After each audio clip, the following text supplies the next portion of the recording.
T20 world cup के अंदर जब पाकिस्तान की टीम यूएसए के हाथों मैच हारी थी तो हारिस रऊफ ने आखिरी ओवर के अंदर 16 रन खाए थे।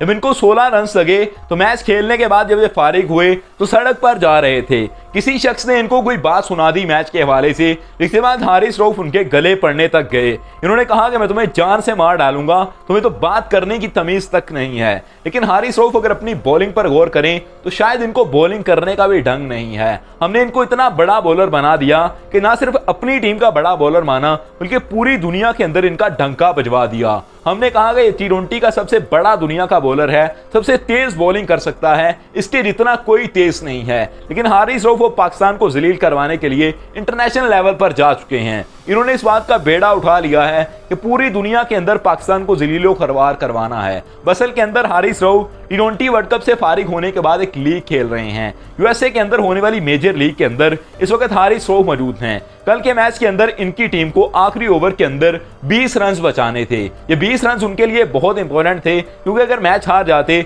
तो फिर इस लीग से बाहर हो जाती इनकी टीम। लेकिन अगर ये मैच जीत जाते तो अगले राउंड के अंदर क्वालिफाई कर जाते। हारिस रऊफ ने ये मैच तो जितवा दिया अपनी टीम को, लेकिन उसके अंदर इनकी पूरी टीम की जान हलक के अंदर आ चुकी थी। अब 5 खिलाड़ी आउट हो चुके थे टीम के और उन्होंने देखा कि रिचर्ड बैटिंग कर रहे हैं, साथ राशिद खान बैटिंग कर रहे हैं। हो सकता है कि रन्स बन जाएं, क्योंकि राशिद खान काफी तेज खेलने की कोशिश करते हैं। लेकिन अगर रिचर्ड स्ट्राइक पर रहे तो कोई खतरे की बात नहीं है। रिचर्ड इतना बड़ा बैट्समैन नहीं है, इसको इतना बड़ा बैट्समैन नहीं माना जाता। हारिस रऊफ के हाथ में बाल थमाया गया तो हारिस रऊफ ने फिर अपना काम करना शुरू किया। पहली बाल पर इनको छक्का लगा, फिर उसके बाद सिंगल हुआ, फिर सिंगल हुआ, फिर रिचर्ड ने छक्का लगा दिया, फिर चौका लगा दिया। एक ओवर के अंदर इनको 20 रन बचाने महाल हो चुके थे। हारिस रऊफ ने जब अपनी टीम को मैच जितवाया तो इनकी टीम ने इनका शुक्रिया बाकायदा तौर पर अदा किया, क्योंकि शायद वो नहीं करने वाले थे अगर आसानी के साथ इनकी टीम ये मैच जीत जाती। उन्होंने हारिस रऊफ को कहा कि हम मान गए आपको कि आपने ही क्रिकेट का नाम ऊपर पहुंचाना है, आपने ही हमें रेटिंग दिलवानी है और लीग की रेटिंग आपकी वजह से ही बढ़ेगी, लेकिन हमारी जान मत निकालिए। हारिस रऊफ ऐसे प्लेयर हैं, जब ये ओडीआई के अंदर पिटते हैं, टेस्ट के अंदर पिटते हैं तो एक बात की जाती है, ये कहा जाता है कि हारिस रऊफ T20 का स्पेशलिस्ट है।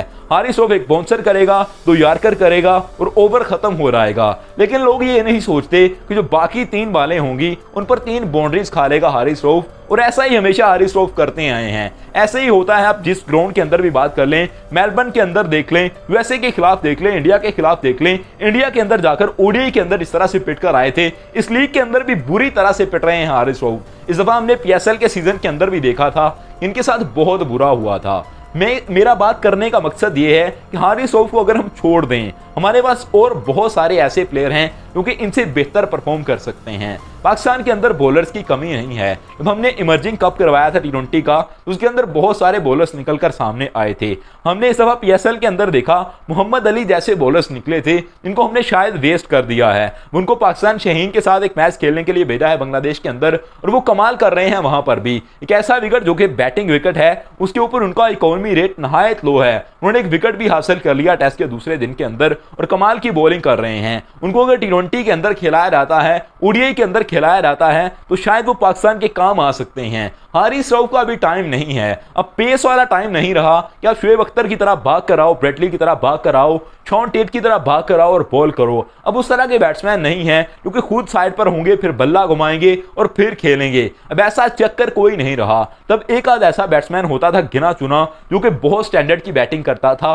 बहुत क्लासिकल होता था। अब सारे बैट्समैन क्लासिकल हैं, हर बंदा बॉल के आगे बैट करने वाली बात करता है, और बैट इस तरह के हैं कि बॉल सीधी ग्राउंड के पार जाती है। अब वो थापे वाला जमाना नहीं रहा, इस तरह के स्ट्रोक वाले बैट हैं कि बॉल सीधी स्टेडियम से बाहर जाने का नाम लेती है। इसलिए हारिस रऊफ का अब टाइम नहीं है, और मेरे ख्याल से बॉलर्स को चेंज करना चाहिए, अपनी टेक्निक्स को चेंज करना चाहिए, थोड़ा सा इस चीज के ऊपर गौर करना होगा।